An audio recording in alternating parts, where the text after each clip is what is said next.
Hi guys, this is Sadik from Droidwin.com, and in this video, we'll show you how to flash the latest Pixel OS ROM onto your Galaxy S20 FE phone. So please take a backup of all the data on your device and then let's get started. So first and foremost, you will have to get hold of the ROM and the recovery file from the given link. So get hold of both these files, and after that you will have to download and extract the Android SDK platform tools. This is the official ADB binary given by Google and is required for ADB commands. So get it from my guide and extract them onto your PC. You can extract them anywhere you want. In my case, I have done the extraction in C drive, and these are the files of platform tools. Let me show you. As you could see from here, these are the files of platform tools. Once you have done the extraction, your next course of action is to transfer both the ROM and the recovery file inside the platform tool folder on your PC. So this is the recovery IMG file for the Pixel OS. Likewise, let me access the ROM file as well. This is the Pixel OS ROM for our device. So let's transfer it inside the platform tool folder as well, which will take only a few seconds. Once that is done, we will now have to convert the recovery.img file into recovery.tar file. As you might be aware, when it comes to flashing a recovery file, we will have to use the Odin tool, but Odin can only flash the tar file. It cannot flash the IMG file.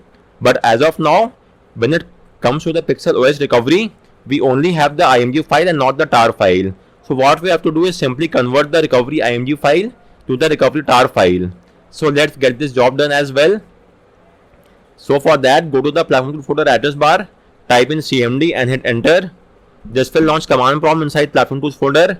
Once that is done, you will now have to simply copy this entire command and paste it in the cmd window. As soon as you do so and hit enter, you will get a recovery tar file. Let me show you that as well. So this is the recovery tar file which we have just got. So once we have got the recovery tar file, we could now move ahead with the next step. Now what you have to do is get hold of the Odin tool. This will be required to flash the recovery file onto your phone. So get it from my guide and extract them onto your PC. Upon extraction, you will get the following files. Let me show you as well. Just a minute. Flash tool. These are the 4 files which you will get after extracting the Odin tool. Once you have done the extraction, you will now have to unlock the bootloader on your phone as well. Do note that unlocking the bootloader will wipe off all the data and it will trip the Knox as well. As a result of which, you will not be able to use any banking and payment app. And since this is a hardware eFuse component as opposed to all the other Android phones, in case of Samsung, once you unlock the bootloader, then even if you relock it, you will not be able to use most of the banking and payment features as well. So please keep this point in mind. And if that's well and good, you could refer to our video and the guide and get this job done using the download mode. So first you will have to enable developer option and then OEM unlocking. After that, boot your phone to download mode, then long press the volume up key, and after that your phone will be unlocked and boot to the OS. Once it boot to the OS, make sure to enable Wi-Fi, turn on the Wi-Fi on your phone, and then go to developer option. Wait for a few seconds until you see the OEM unlocking is turned on and is grayed out. Once that is done, the bootloader unlocking stands successful, and we could now move ahead with the next step. So now you will have to boot your phone to download mode. This is required so that the Odin can identify our phone and we could then flash the required file in this mode. So for booting your phone to download mode, there are quite a few approaches, but we will take the universal approach, which involves the ADB command. As you could see, these are all the various methods. So as of now, I will use the ADB command to get this job done. So first and foremost, you will have to enable USB debugging on your phone.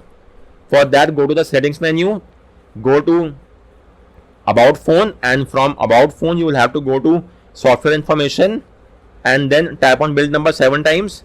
You will get a prompt that developer mode has been enabled. Now you have to go back, again go back, and you should now see developer option. Go there and enable the toggle next to USB debugging. You will get a prompt on your phone, tap on OK. You might get an REC key prompt as well. So tap on allow, and with this debugging is enabled. Let's verify the same. So type in ADB devices in the CMD window which we have opened in the platform tools folder, and make sure that you are getting a serial ID. Once you are getting this ID, now just type in ADB reboot download, and your phone should now reboot into the download mode. It will take just a few more seconds. So let's just wait for that to happen, and then we will move ahead with the next step. So now you will now have to launch the Odin tool. So as you could see, our phone is now in the download mode. So launch the Odin tool via the exe file and you will get a prompt. Click on OK. Then you will have to go to the AP slot and now go to the location where we have converted the recovery IMG to recovery tar and select the recovery.tar file and click on open. Likewise, go to the option tab and then uncheck auto reboot. This is important, so make sure to uncheck auto reboot and finally click on start. The flashing of the recovery will now start and will take only a few seconds. So let's just wait, and as you could see, we are now getting the pass message. So once the recovery has been flashed, you will now have to directly boot your phone to the recovery. Please do not boot to the OS or else the recovery will be removed from your phone. So all you have to do now is first and foremost press the volume down and the power key for around 7 seconds. Then your phone will undergo a reset. While it's undergoing a reset, it will first power off, and as soon as it powers off, you will then have to press and hold the power and the volume up key. So again I am repeating, first off press and hold the power and the volume down key, and as soon as your phone is powering off, press and hold the power and the volume up key. So let's get this job done. So press and hold the power and the volume down key for a few seconds and wait for your phone to get powered off, which will take around 5 to 6 seconds. As soon as your phone is powered off and is trying to undergo a restart, press and hold the power and the volume up keys and keep pressing this key for around 5 to 6 seconds. And now you may let go of both this key. If the timing was correct, then your phone will automatically reboot to the recovery. However, if something was wrong with the timing and you were not able to press the key at the right time, then your phone will boot to the OS and you will again have to try flashing the recovery file. So let's just wait and verify the process. As you could see, we are now inside the Pixel OS. So we were able to flash the recovery successfully. So let's move ahead with the next step. First off, it's highly recommended that you do a format data. So let's get this job done as well. For that, you will have to go to factory reset, then select format data, factory reset, and again format data. It will wipe off all the data from your phone and you will get a data wipe complete message. Once that is done, go back to the recovery home screen, and after that we will now sideload the ROM file. So go to apply update, apply from ADB, and your phone is now in the sideload mode. Let's verify the same. So open CMD window and type in ADB devices and hit enter, and your phone should now get the sideload keyword. If it is not getting the sideload keyword, that's also not a cause of concern. Simply unplug your phone from the PC and then replug it back in. Now once again type in ADB devices, and as you could see, we are now getting the sideload keyword. So with this, our phone is now in the sideload mode and we will now sideload the ROM file. So go to the platform to folder on your PC. Now for the ease of convenience, let's rename the ROM file to something shorter. So let's just rename it to ROM and the complete name becomes rom.zip. And now we may easily do the sideload. So just type in ADB sideload file name, which is rom.zip, and hit enter, and the sideloading of the ROM file should now start. And let me show you. As you could see, the verification has now started and it will take only a few minutes for the verification to complete. So let's just wait for the time frame. It will now verify if the ROM package is correct or not. Once the verification has been done, it will then automatically install the ROM file onto your phone as well. So let's just wait for both of these tasks to get completed. So guys, as soon as the progress bar reaches the 47% mark in the CMD window, it will get stuck at that process. That is completely normal and nothing to worry about. You could keep a track of the flashing from the phone. It will now patch the system vendor and a few other files. So let's just wait for that to complete and then we'll be back. And as you could see, the flashing is now complete and you will get an install complete with status 0. Once the flashing is done, you will once again have to do a factory reset or format data. So go to factory reset, choose format data, factory reset, again choose format data, and you will get a message at the bottom. As you could see, data wipe complete. Once that is done, you will now reboot your phone to the newly flashed OS. So just select, go to reboot and select system.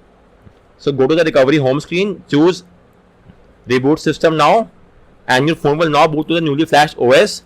So guys, if you are getting this warning message such as the partition recovery, region recovery, public key, and the signed data does not match key, it's in chain partition descriptor, or the DTBOs error verifying VBB meta image, invalid VBB meta header. So these error messages you could easily rectify it by flashing the VBB meta patch file. So you may simply flash the patch file. It's the same patch file which we use for flashing the DWRP recovery. So let's flash that file via Odin as well. So what you could do is first off close the Odin tool, and then we will relaunch the Odin as well. So go to flash and launch the Odin tool once again via the exe file. And likewise you will have to download the VB meta patch file. You may get it from my guide where I have given the DWRP recovery link. You may get hold of the VB meta patch file from there as well. So let me search for that file. So once you have got the file, launch the Odin tool, go to the user data slot and then select the VB meta patch file. Let me search directly from here as well. This is the patch file. Click on open, and once that is done, you may now checkmark the auto reboot option and click on start. The flashing will now start and will take only a few seconds. Once that is done, your phone will automatically boot to the OS and it will take a few seconds. And this time around our phone should now boot to the newly flashed ROM. So let's just wait for the time frame and then we'll verify the same. Do keep in mind that the first boot up might take up some additional time frame. This is completely normal and nothing to worry about. From the subsequent time that will not be the case. So let's just wait for the ROM flashing to get complete. Also keep in mind that we should have flashed the VB meta patch file initially as well, but you could also flash it after flashing the recovery file. Both of these approaches will work well and good. And as you could see, we are now inside the OS. So just to recall, there are two approaches of flashing this ROM file. In the first approach, what I initially did was I simply flashed the recovery file via the Odin tools AP slot. Then I flashed the ROM file via the ADB sideload and I tried to boot to the OS. Unfortunately, that did not work and we were given a warning sign. So in that case, you will again have to flash the VB meta patch file, but this time use the user data slot of the Odin tool and then flash the VB meta patch file, and then your phone will boot to the OS. Apart from that, you may also take one more approach and simply load both the recovery and the patch file at one go and flash them together. This will not give you any warning sign. So in that sense, you could do is upload the recovery file in the AP slot and the VB meta patch file in the user data slot and flash them at one go. As soon as you flash both this file together and then flash the ROM file, you will no longer get any warning or error message and your phone will then boot to the OS. I will update my guide as well for the ease of convenience and I will give out both the methods. You may refer to any of these two methods which correspond to your requirement. Anyways, also keep in mind that the first boot up will take up some additional time frame. So that is completely normal, and let's wait for a few more seconds and then our phone should boot to the OS. And as you could see, we are now inside the OS and we could now check out the ROM and its features as well. I will also link the VB meta patch file in the guide. You may check out my guide and download it from here, or likewise you may also set up your phone online and restore the data. As of now, I am simply skipping this as I will do so at a later stage. With that said, let me skip the pin as well and skip the navigation process. And with this, we are now inside the Pixel OS. This is the latest Pixel OS ROM based on Android 14. This is the QS tiles. Let's go to the settings menu, and from here you could see all the features. And apart from that, the wallpaper and style section is the exactly same as you get in the Pixel UI from the Pixel phone. These are the various clock styles. As you could see from here, you could choose any one of them. So for instance, if I go with this one, let me show you. And you have to remove the notifications and only then the lock screen clock will be implemented, as you could see from here. Then you may also change the colors. By default, it will automatically pick up the major color from the wallpaper. It's the Material UI theming engine, but you may also change and choose any color of your choice from here and go to other colors and choose the colors from here. Likewise, you may also enable and disable the dark theme from here as well. And apart from that, you may change the shortcut in the left and right screen of the lock screen. If you go to the home screen, you have the option to enable themed icon. As you could see, they are now enabled. And you may change the app grid as well, maximum up to 5x5, and they are implemented. So guys, this was all from this video. The Pixel OS is known to have the stock Pixel like UI, and as you could see from here, that is the case as well, and it beholds all the Pixel features, and that's just about it. You will not find many highly customizable features, and that is a USP of this ROM. So guys, apart from that, if you have any other queries, do let me know in the comment section. And as you might be aware, none of the AOSP ROM for the Samsung Galaxy S20 FE has a working VoLTE or VoLTE and VO Wi-Fi, and that is the case with this ROM as well. The voice over LTE and voice over Wi-Fi unfortunately will not work with this ROM as well, and we cannot do anything regarding that. But apart from that, everything else works well and good. Just to round off, again I am repeating, you may take either of the two approaches. In the first approach, as I have shown you initially in the video, I have simply flashed the recovery file in the AP slot and then flashed the ROM via ADB sideload. But when I tried to boot to the OS, I was booted to the download mode, so I then had to flash the VB-Meta patch file via the Odin tool. The VB-Meta patch file was flashed in the user data slot. After flashing this, our phone booted to the OS. You may also take one more approach and load the recovery in the AP slot and VB-Meta patch file in the user data slot at one go and flash it. After flashing, then flash the ROM file via ADB sideload, and your phone will then boot to the OS without any warning sign. You may take any of these two approaches. I will give out all the steps in my guide as well. You may refer to my guide and get the job done. And apart from that, if you have any other queries, then the comment section is all yours. Make your voices heard and let me know. I'll get back to you at the earliest.